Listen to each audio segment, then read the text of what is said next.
વરસાદમાં car park કરતા પહેલા ઘણી બધી બાબતોનું ખાસ ધ્યાન રાખવું જરૂરી છે। જો ધ્યાન નથી રાખવામાં આવતું તો ઘણા બધા પાર્ટ્સને મોટા પ્રમાણમાં નુકસાન થઈ જતું હોય છે। વરસાદની સિઝનમાં ભેજવાળું વાતાવરણ હોય છે ને એટલા જ માટે જ્યારે પણ કાર પાર્ક કરો છો ત્યારે ઊંચી જગ્યાએ જે જગ્યા હોય છે ત્યાં કારને પાર્ક કરવી જોઈએ। નીચાણવાળા વિસ્તારોમાં કારમાં પાર્ક ન કરવી જોઈએ, કારણ કે કારની અંડરબોડી અને એન્જિનને ઊંચી જગ્યાએ પાર્ક કરવાથી સુરક્ષા મળતી હોય છે।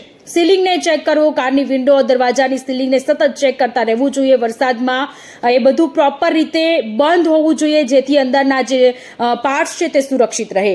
બ્રેક સાવધાનીપૂર્વક લગાવવી જોઈએ। તમે પોતાની કારને વરસાદમાં પાર્ક કરો છો તો બ્રેક આખી દબાવો।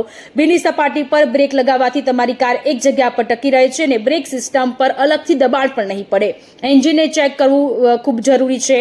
એન્ટી રસ્ટ કોટિંગનો ઉપયોગ કરવો જોઈએ। પોતાના કારની અંડરબોડી અને એન્ટી રસ્ટ કોટિંગ લગાવો। આ કોટિંગ કાટથી બચાવશે અને ભીની ઋતુમાં કારની સુરક્ષા પણ કરે છે। હંમેશા કારને છાંયડામાં પાર્ક કરવી એ ખૂબ જરૂરી છે। વરસાદમાં ખોટી રીતે પાર્કિંગ કરવાથી કારના ઘણા બધા પાર્ટ્સને નુકસાન થતું હોય છે। Brake system, tyre exhaust system, fuel system, suspension system અને કારના ઇન્ટિરિયર્સને પણ ઘણા બધા મોટા પ્રમાણમાં નુકસાન થતું હોય છે। એટલે કે જ્યારે પણ વરસાદની સિઝનમાં કાર પાર્ક કરો છો ત્યારે આ બાબતોનું ધ્યાન રાખીને કાર પાર્ક કરશો તો કારના પાર્ટ્સને નુકસાન નહીં થાય।